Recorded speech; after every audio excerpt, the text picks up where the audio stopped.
How many men do we have ready for battle? 476, my lord. Very good. Round them up.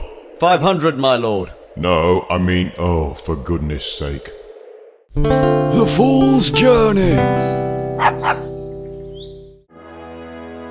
Having left the Empress behind, the Fool soon finds himself walking up a very steep incline toward a place high in the mountains where a stern-looking gentleman sits on a stone throne, which in my experience is a very good way to get hemorrhoids. Welcome, fool. Hiya. Here, it's a bit chilly up here. I wouldn't know. My body can withstand anything. I am the peak of physical perfection. Ooh, that must come in handy, especially at your age. I beg your pardon? Nothing? Anyway, I take it you've been to see the Empress. Oh yeah, she was lovely. Lovely, yes, but sadly not representative of the whole world. If you are to complete your journey, you will need power and discipline. Authority is there for a reason, fool. The world would collapse without it. Bet you're fun at parties. What? Nothing? Now tell me, fool, do you have the strength to achieve your goal? Dunno, I haven't really thought about it. Then you're drifting along with no preparation. All the goodwill in the world won't get you very far if you can't even look after yourself. Courage and vitality are what you need. You don't know what's waiting for you out there, fool. Better to be prepared than to be caught with your pants down. Right, I see. Now go forth into the world with power and effectiveness. Thank you, Grandad. What? Nothing? Fortified by his visit with the Emperor, the Fool sets out with a determined stride to see what will come next on his journey. To be continued.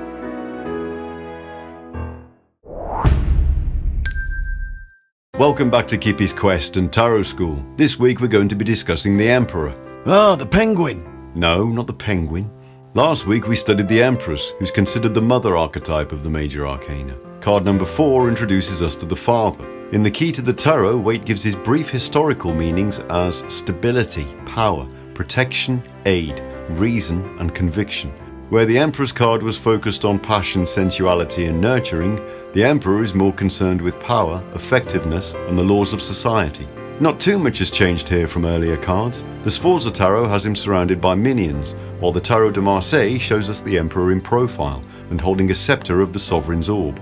Both cards feature an eagle, which was an important symbol of the Holy Roman Empire.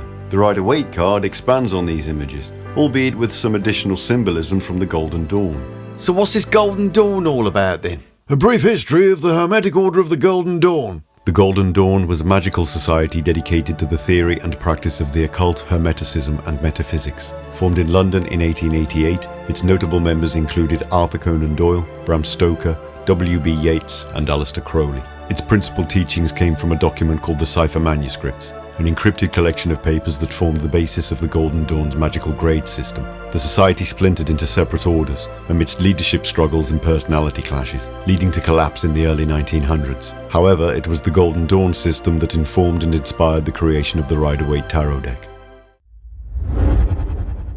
According to Arthur Edward Waite, the Emperor is executive and realization, the power of this world, here clothed with the highest of its natural attributes. Waite's version of the Emperor depicts him seated on a stone throne, which itself is placed in a bare mountain range.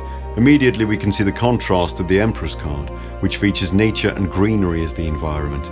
Here we're moved away from that and into a place of stark reality. Life can't all be sunshine and meadows, you know. Again, we're reminded of the mother and father archetypes. Not literally, of course, or the Emperor card would show him tinkering with an engine or fixing a toilet. The archetypes are more concerned with the loving and nurturing aspects of the Empress being contrasted with the hard-nosed and steely aspects of the Emperor, as he sits on cold stone and gives himself the piles.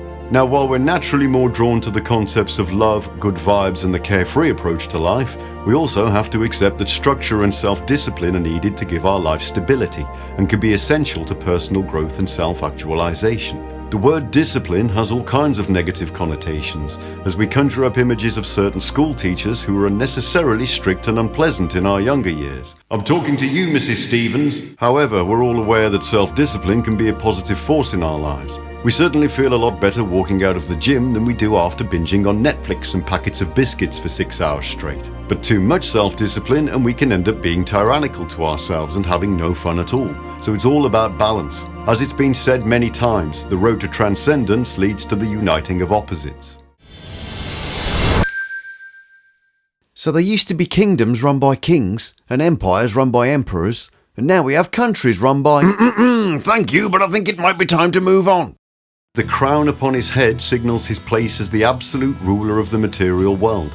His expression is commanding and stately. He also sports a rather fetching long white beard. Just like Santa Claus. Maybe, but I don't think he'll be heading down anyone's chimney, unless it's to give them a stern talking to. In his right hand he carries a staff adorned with the Ant Cross, an Egyptian hieroglyphic symbol for life. The ancient Egyptians believed that life was a divine force distributed throughout the world, and would often depict deities holding the Ant Cross as a symbol of God's power, to bestow life unto humanity. In the Emperor's left hand we see a golden sphere, clearly representing the earth and clearly signalling that he has the whole world in his hand. Indeed, someone has to be in charge, and that someone is me. Surrounding the Emperor we see a total of 5 ram's heads, 4 decorating the throne and a final one upon his shoulder. Ram's heads being historically associated with leadership and power. The ram is the symbol of Ares in Greek mythology and has its Roman counterpoint in Mars, the god of war. Themes which are further illustrated by the suit of armour worn by the Emperor, visible beneath his gown and further depicting him as a powerful warrior. The ram is also the symbol for Aries, the zodiac sign. According to Paul Foster Case, Aries is a fiery cardinal sign. It is ruled by Mars, significant of force, strength, energy, courage and activity. The themes of law and order are also an important part of this card's message.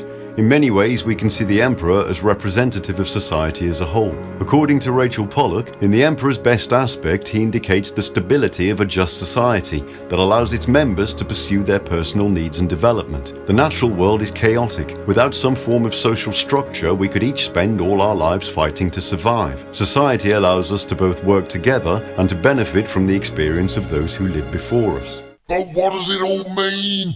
Aside from referring to our relationships to our own actual fathers or to another father figure in our lives, in readings the Emperor is often seen as the bedrock of power and reason. He is us at our most effective. This card can remind us of the strength we have and give us the will to push through the hard times. He also symbolises the concepts of structure, order and authority. This could potentially indicate an encounter with the law, so take extra care, especially if you happen to be driving through Lincolnshire in the UK. 9 points in 6 months. When the Emperor appears in the reverse position, this can indicate immaturity and a lack of reason. Sometimes we need to make some difficult decisions in our lives, and a reverse card could mean that we are struggling to do that. A lack of self-control can be another meaning when he's upside down, and I'm sure we're all too familiar with that. However, as with the previous cards, the Emperor reversed can also indicate the positive aspects of this particular role. Arthur Edward Waite mentions benevolence and compassion in his Key to the Tarot. Correspondence Corner! The Emperor sits on the 15th path of the Tree of Life between Chokmah and Tiferet. His Hebrew letter is He, which means window. His musical note is C natural. His corresponding herb is Attractolodes, and his zodiac sign is Aries.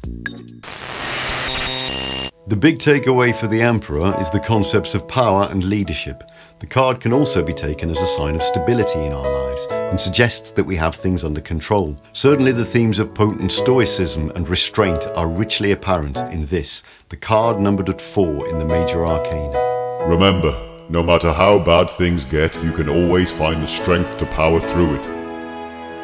Thank you for joining us once more on Kippy's Quest. May the coming days bring you power, effectiveness, and the strong resolve to like this video and subscribe to our channel.